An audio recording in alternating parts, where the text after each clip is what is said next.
نماز پڑھتے ہوں گے تو حکم ہوگا ان کا کوئی حساب نہیں، ان کو بغیر حساب کے بہشت میں بھیج دو۔ اور عزیز و دوستو، نماز کی حقیقت، نماز کو ادا کرنے کا طریقہ کیا فرمایا؟ فرمایا ان تعبد اللہ کانک تراہ فإن لم تکن تراہ فإنہ یراک۔ اور جب نماز پڑھا کرو تو اس تصور میں گم ہو جایا کرو گویا کہ اللہ کا دیدار کر رہے ہیں۔ اگر یہ کیفیت پیدا نہیں ہوتی تو یہ تو کم سے کم سمجھا جائے کہ اللہ تعالی ہمیں دیکھ رہے ہیں۔ یہ دراصل حق ہے نماز کا۔ حق کیوں ہے؟ اس کی حقیقت بھی یہی ہے، کیونکہ جب نبی کریم رؤوف رحیم علیہ السلام معراج پر تشریف لے گئے تو جب دیدار ہوا تو دیدار کی لذت وہاں پھر اپنی امت کی فکر نے بے چین کر دیا۔ عرض کیا اے اللہ مجھے بھی ہو گیا، میری امت کو بھی دیدار ہو۔ تو اللہ تعالیٰ جل شانہ وعز برہانہ نے یہ نماز عطا فرمائی۔ فرمایا الصلاۃ معراج المومنین، نماز جو ہے یہ مومنوں کے لیے اللہ کا دیدار ہے۔ اور اس کی مزید حقیقت یوں بھی بیان کی گئی کہ نماز جہاں اللہ کا دیدار ہے وہاں پرکھنے کے لیے ایک آلہ بھی ہے۔ پرکھا کس چیز کو جا رہا ہے؟ پرکھا یہ جا رہا ہے کہ بہشتی کون ہے اور دوزخی کون ہے۔ یہ نماز دراصل پرکھنے کے لیے اللہ نے بھیجی کہ بہشتی کون ہے اور دوزخی۔ اس لیے نماز کو صورت بہشت بھی کہا گیا۔ حقیقت بہشت وہی ہے جو آپ سنتے ہیں، اور یہ ہے صورت بہشت۔ تو اس کا مطلب یہ ہوا کہ جو دنیا میں رہ کر دنیا کی بہشت یا صورت بہشت کو قبول نہیں کرتا تو وہ حقیقی بہشت اس بندے کو قبول نہیں کرے گی۔ جو اس دنیا میں رہ کر اس دنیا کی بہشت کو قبول کرتا ہے تو وہ بہشت اسے قبول کرے گی۔ میں نہیں کہہ رہا بلکہ اللہ کا حکم بھی یہی ہے، فی جنات یتساءلون عن المجرمین ما سلککم قالوا لم نک من المصلین۔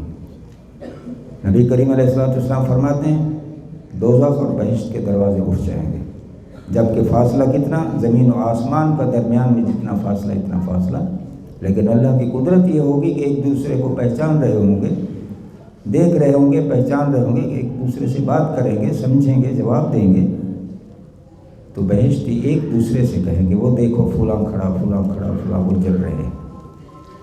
تو پھر پوچھیں گے کیا چیز آپ کو جہنم کے اندر لے کے آئی؟ ان کا سب سے پہلا جواب یہ ہوگا کہ ہم نماز نہیں پڑھتے تھے۔ تو بات وہ سامنے آ گئی کہ اس دنیا کے اندر ہم دنیا کی بہشت کو ہم نے قبول نہیں کیا تو اس بہشت نے ہمیں قبول نہیں کیا۔ اور نبی کریم رؤوف رحیم علیہ السلام فرماتے ہیں کچھ لوگ ایسے بھی خوش نصیب ہوں گے، قبروں سے اٹھیں گے تو ان کو پر لگ جائیں گے، وہ پرواز کریں گے اور بہشت میں پہنچ جائیں گے۔ وہاں کے رضوان، وہاں کے ناظمین اکٹھے ہو گئے، ان سے پوچھیں گے کہ آپ آ گئے کہ جی آ گئے، آپ نے حشر کی گرمی کو دیکھا؟ نہیں دیکھا۔ میزان کو دیکھا؟ وہاں گئے، وہاں سے ہو کے کہ نہیں؟ پل صراط سے گزر کے آئے؟ نہیں۔ پھر وہ پوچھیں گے یہ بتائیں آپ دنیا کے اندر کیا کرتے تھے؟ وہاں بھی ان کا پہلا جواب یہ، ہمارا دل جو ہے وہ مسجد میں اٹکا رہا کرتا۔ کس لیے؟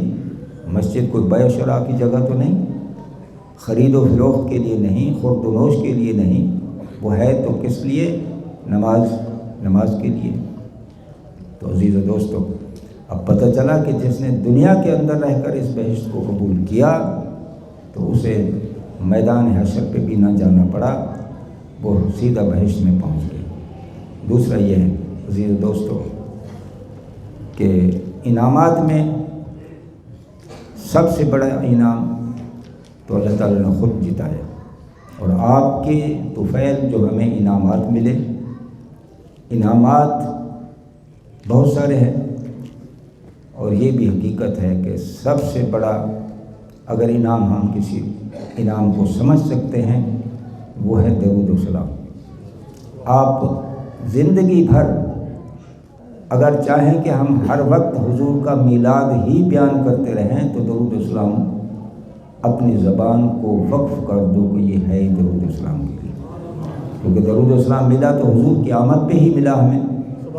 تو عزیز و دوستو، ایک موقع پہ یہ بھی عرض کیا گیا، یا رسول اللہ فداک ابی و امی صلاۃ اللہ علیہ وعلی آلہ وصحبہ وسلم، ہم تو پڑھ رہے ہیں، بعد میں لوگ جو آئیں گے دور کے لوگ، تو حضور علیہ الصلوۃ والسلام نے فرمایا جو محبت سے پڑھتے ہیں ان کا سنتا بھی ہوں، پہچانتا بھی ہوں۔ تو وہ الفاظ بھی آپ کے سامنے ہیں، صلاۃ اللہ سلام اللہ علیہ یا رسول اللہ، یہ یاد کر لیں، 2-4 دفعہ پڑھ کے وعلی آلہ وصحبہ۔ میں یہ نہیں کہتا کہ ایک تسبیح 2 تسبیح پڑھے آپ، اللہ فرمائے میں پڑھ رہا ہوں، فرشتے پڑھ رہے ہیں، آپ بھی پڑھو۔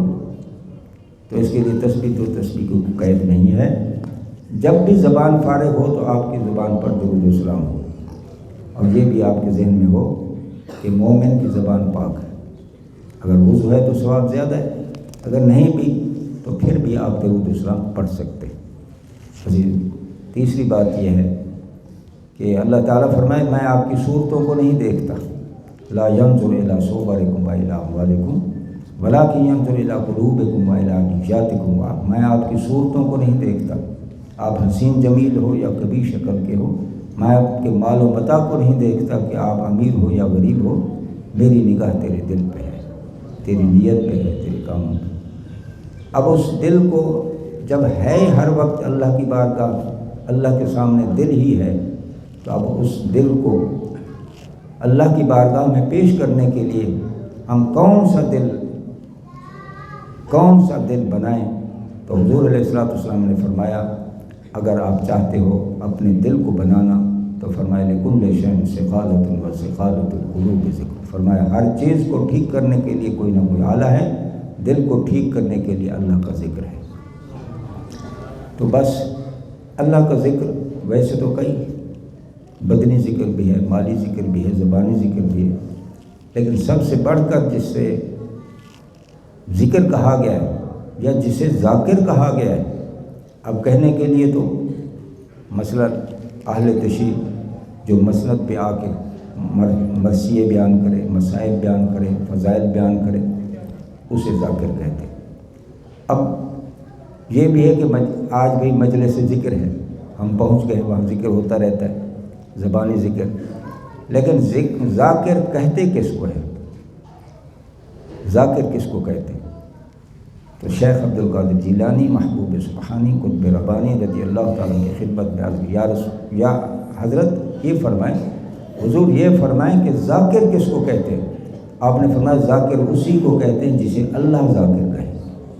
اللہ ذاکر کس کو کہتے ہیں؟ الذین یذکرون اللہ قیاما وقعودا وعلی، اللہ ذاکر اسے کہتے ہیں جو کھڑا ہے ذکر کر رہا ہے، بیٹھا ہے ذکر کر رہا ہے، سویا ہو۔ تو اس سے کون سے ذکر کا تذکرہ ہو رہا ہے؟ وہ بلا مبالغہ دل کا ذکر ہے۔ اب چلو مان لیتے ہیں تھوڑی دیر کے لیے، کھڑا ہے، چل پھر رہا ہوگا، زبان ذاکر ہوگی، مان لیا، بیٹھا ہوا ہے، زبان ذاکر ہوگی، مان لیا، سو گیا، اللہ میں سویا ہوا ہے، میرا ذکر بھی کر رہا ہے۔ اب سونے میں نیند بھی شامل ہے، اب وہ تو نیند میں ہے، زبان تو اس کی بند ہوگی، لیکن اللہ فرما رہے ہیں کہ نہیں میرا ذکر بھی کر رہا ہے، تو کون سا ذکر ہو سکتا ہے؟ وہ دل کا ہے۔ تو عزیز و دوستو، یہ بھی آپ کو خوشخبری کے طور پر اللہ کے انعام پر آپ کو مبارک دی جاتی ہے کہ مومن کا جو دل ہے، جسے ہم دھڑکن کہا کرتے ہیں، مومن کے دل کی دھڑکن نہیں ہے، بلکہ مومن کے دل کی دھڑکن اللہ کا ذکر ہی ہے۔ وہ کیوں ہے؟ اللہ فرمائے میں کہیں نہیں سما سکتا، جب سمانا چاہتا ہوں تو مومن کے دل میں سما جاتا ہوں۔ سبحان اللہ۔ تو جب اتنا بڑا انعام کہ مومن کے دل کو اللہ نے اتنا بڑا انعام دیا ہو کہ اسے گھر بنایا ہو، پھر ہم کیسے کہہ سکتے ہیں کہ یہ دل جو ہے وہ دھڑک رہا ہوگا؟ نہیں، نبی کریم علیہ الصلوۃ والسلام کا فرمان ہے کہ بہترین شکر گزاری اللہ کا ذکر ہے، بہترین شکر گزاری اللہ کا ذکر ہے۔ حقیقتاً یہ ہے کہ مومن کے دل کی حقیقت یہ ہے، زاہد شراب پینے دے مسجد میں بیٹھ کر، یا وہ جگہ بتا جہاں پر خدا نہیں، جا لیں یہ میں پینے کی جا نہیں، مشرک کے دل میں دیکھ وہاں پر خدا نہیں۔ مومن کا دل جو ہے وہ اللہ کا گھر ہے، اور مومن کے دل کی دھڑکن جو ہے اللہ کے شکر میں اللہ کا ذکر ہے۔ اب سب دوست مل کر میرے ساتھ کہیے کہ دل کیا کر رہا ہے؟ اللہ اللہ اللہ اللہ۔ اگر یہ بات سمجھ آ گئی تو آپ نے بہت کچھ پا لیا، بہت کچھ پا لیا۔ نبی کریم رؤوف رحیم علیہ السلام فرماتے ہیں وہ خوش نصیب جس کے دل کے اندر اللہ کا نام مبارک آ جائے، اس پر جہنم کی آگ حرام ہو گئی، قبر کے عذاب سے محفوظ ہو گیا، حشر کی گرمی سے محفوظ ہو گیا۔ تو عزیز و دوستو، اب دل کے ذکر تو ہے ہی، ہاں البتہ دل کے آئینے میں ہے تصویر یار، جب کبھی گردن جھکائی دیکھ لی۔ اور وقت نہیں ملتا تو ہر نماز کے بعد تھوڑی دیر کے لیے، تھوڑے ہی وقت کے لیے، 2-4 منٹ کے لیے ہی صحیح، اپنے دل کی طرف توجہ دی کہ دل کر رہا ہے اللہ اللہ۔ ساتھ ہی ساتھ یہ تصور بھی ہو کہ انما قاسما واللہ یعطی، تو حضور علیہ السلام فرماتے ہیں میں تقسیم کرتا ہوں، دینے والی ذات اللہ ہے۔ اب وہ کیا دیتے ہیں؟ ایک ذرہ سے لے کر، ایک قطرہ سے لے کر، ایک تنکا سے لے کر نور تک، جو کچھ بھی ہمیں ملتا ہے وہ حضور علیہ السلام کے بغیر ملتا ہے۔ بات سمجھ آ گئی؟ یہ بھی تصور ہو کہ نبی کریم علیہ السلام کے قلب مبارک سے نور آ رہا ہے، سینہ بہ سینہ وہ نور منتقل ہوتا ہوا ہمارے پیر صاحب کے دل میں آ رہا ہے، ان کے دل سے وہی نور ہمارے دلوں کو روشن کر رہا ہے۔ اب جتنا زیادہ خیال دیں گے اتنا فائدہ، اور یہ نور نظر نہیں آئے گا۔ اب دیکھیے ہمارے کندھوں پہ فرشتے بیٹھے ہیں، نور سے نظر نہیں آتے۔ قیامت والے دن نبی کریم رؤوف رحیم علیہ السلام فرماتے ہیں جس وقت یہ بندہ پل صراط پہ قدم رکھے گا، جو کہ 50,000 کا سفر نیچے اس کے جہنم ہے، جو ہی یہ قدم رکھے گا تو جہنم پکار کے کہے کہ جز یا مومن اطفأ نور و ناری، مومن جلدی سے نکل جا، تیرے دل کا نور میری آگ کو بجھا رہا ہے، اگر تو آہستہ سے چلے گا تو میں تمہیں بجھ جاؤں گی، میں مجرم لوگوں کا کچھ بھی نہیں بگاڑ سکتی۔ تو حضور علیہ السلام فرماتے ہیں ایک لمحہ میں آنکھ جھپکنے کی دیر سے بھی پہلے 50,000 سال کا سفر طے کر کے بہشت میں پہنچ جائے گا۔